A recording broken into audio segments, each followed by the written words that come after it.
O Senhor esteja convosco. Ele está no meio de nós. Proclamação do Evangelho de Jesus Cristo segundo João. Glória a vós, Senhor.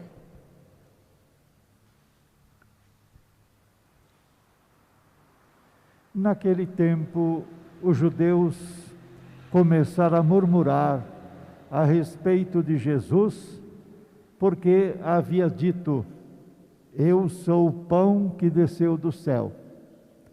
Eles comentavam: não é este Jesus, o filho de José? Não conhecemos seu pai e sua mãe?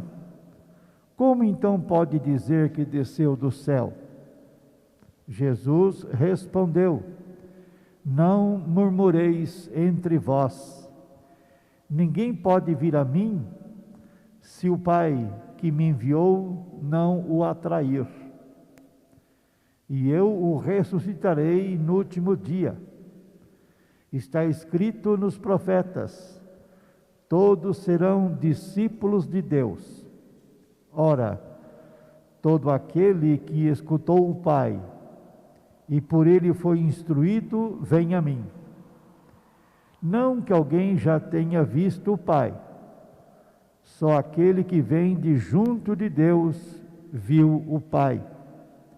Em verdade vos digo, quem crê possui a vida eterna. Eu sou o pão da vida. Os vossos pais comeram o maná no deserto e, no entanto, morreram. Eis aqui o pão que desce do céu. Quem dele comer nunca morrerá. Eu sou o pão vivo descido do céu. Quem comer desse pão viverá eternamente. E o pão que eu darei é a minha carne dada para a vida do mundo. Palavra da salvação. Glória a vós, Senhor.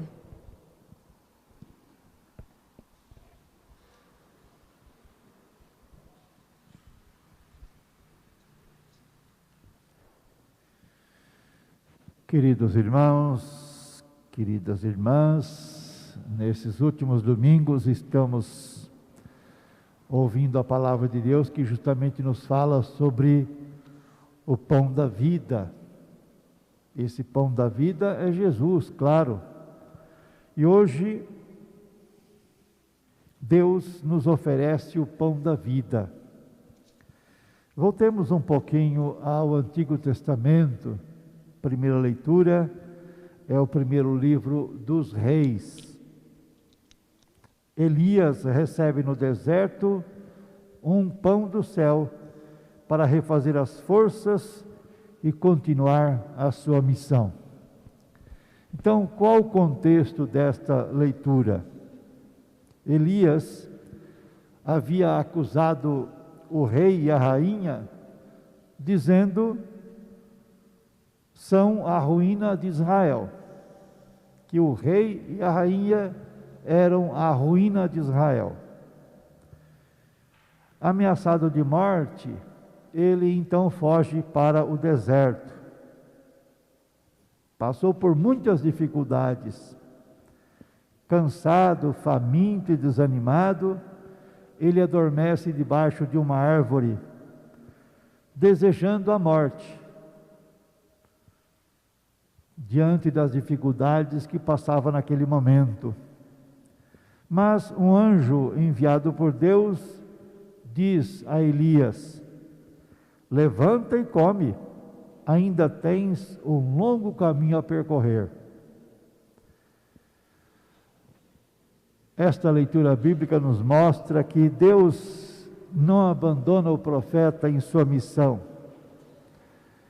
Claro que Deus não elimina os seus inimigos, mas dá força ao profeta para continuar a caminhada. A vida tem dificuldades, tem provações, mas é preciso acreditar, ter fé, seguir adiante. E é isso que o Senhor coloca no coração do profeta. não poderia desistir da sua missão, continuar a sua missão, não desanimar, alimentar-se e seguir a caminhada. Na segunda leitura ouvimos a carta de Paulo aos Efésios. Paulo diz o que significa aceitar o pão do céu. Significa praticar a caridade com os irmãos. A caridade aqui, sinônimo de amor. Então Paulo diz aos cristãos da comunidade para não guardarem no coração mágoas, raiva, ódio, não alimentar maldade no coração, né? Mas viver o amor verdadeiro, amar de verdade a Deus e ao próximo.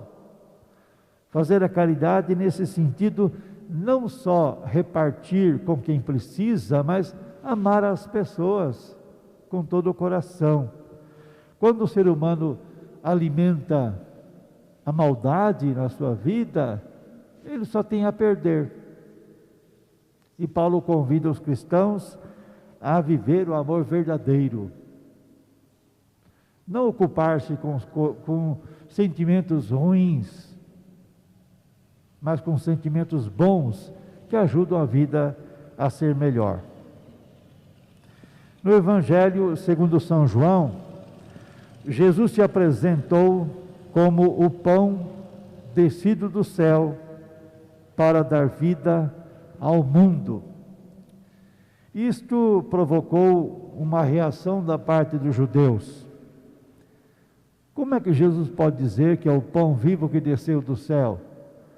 Nós sabemos quem é sua mãe, nós conhecemos José, seu pai. Como é que ele pode dizer que é o pão que desceu do céu?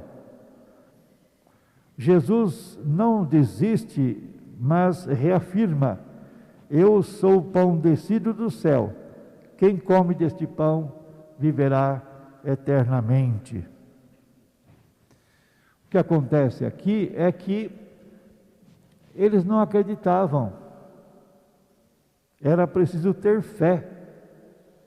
Acreditar que Jesus é o pão vivo que desceu do céu, é preciso ter fé. E as pessoas não acreditavam. Jesus diz: quem crê tem a vida eterna, quem dele comer não morrerá. O que significa comer a carne de Jesus? Significa aceitar a pessoa e a missão de Jesus. Ter gestos de doação e de solidariedade em favor dos irmãos. Comer a carne de Jesus, alimentar-se de Jesus, receber a vida de Jesus, significa então aceitar a pessoa e a missão de Jesus e procurar imitar o que Jesus fez, não excluindo as pessoas, não desprezando as pessoas, amando, estando bem próximo das pessoas que mais precisam, que mais necessitam de atenção, de carinho, de bondade e amor. Jesus é o alimento que nos fortalece na caminhada. Jesus é o pão vivo que desceu do céu. Deus, o Pai, nos deu Jesus como nosso Salvador. A Ele devemos buscar em todos os momentos de nossa vida, não somente nas dificuldades, nas provações. Buscar Jesus sempre, acolher, amar como Jesus amou. Estamos no segundo domingo do mês de agosto, agosto é o mês das vocações, e no segundo domingo celebramos o Dia dos Pais, que é, por assim dizer, também o Dia da Família, né? E a abertura da Semana da Família. Mas como ser pai nos dias em que estamos vivendo? Como ser pai num mundo que se transforma e enfrenta tantas dificuldades? Quantos pais se sentem cansados e desanimados, como o profeta Elias? Às vezes, parece que as forças não são suficientes para a missão no dia a dia. Mas é importante acreditar, ter fé, né? Deus não abandona ninguém. Ser pai é uma missão sublime. Mas onde buscar força nos momentos difíceis? Essa força nos é dada no pão vivo descido do céu, que é Cristo presente na Eucaristia e na palavra. Pensem bem que quando rezamos o Pai Nosso, as palavras Pai e Pão estão presentes. Pai nosso que estás no céu, o pão nosso de cada dia nos dai hoje. Então, Pai e Pão estão presentes na oração que Jesus mesmo nos ensinou. Ser pai, então, é alimentar a vida dos filhos, não apenas com o pão material, mas também com o pão espiritual, com a palavra amiga. É tão bonito ver quando, olhando assim, a gente vê, o casal com um filho, com uma filha. Às vezes os filhos vêm em outras missas, enfim e tal, mas quando a gente percebe que há uma sintonia muito forte, entre pais e filhos, isso é alimentar a vida espiritual dos filhos também. Ser pai é saber gastar tempo com os filhos. E aqui gastar tempo não é perder tempo, Gastar tempo é acompanhar, estar de perto. Muitos pais não cresceram com os filhos, depois se queixam que não conseguem entender os filhos. Porque no momento em que era necessário estar mais perto dos filhos, eles se ausentaram. Depois não entende, não compreende os filhos. Ser pai é saber respeitar a liberdade dos filhos, sendo presença amiga na hora certa, respeitando a vocação de cada um. O pai verdadeiro é aquele que corrige quando é preciso, mas é aquele que incentiva também, que elogia quando o filho faz coisas certas. Então, educar é formar, colaborar para formar o caráter de uma pessoa. Isso só se faz com a presença, com amor, com carinho. Não é dizer sim a tudo, é saber dizer não na hora certa, mas quando é preciso elogiar, que também tem essa capacidade de elogiar. E aqui um conselho aos filhos: não basta celebrar o Dia dos Pais, não basta dar um presentinho para o pai no Dia dos Pais, o aniversário do pai. É preciso amar os pais com palavras e atitudes. E amar não é uma palavra dita da boca para fora. Amar é uma atitude que vem do coração. Quando um filho, uma filha diz para o pai: eu te amo, esta palavra deve se traduzir em obras concretas no dia a dia. Isso é muito importante. Amar com palavras e atitudes. Isso vale para os filhos e vale para os pais também, claro.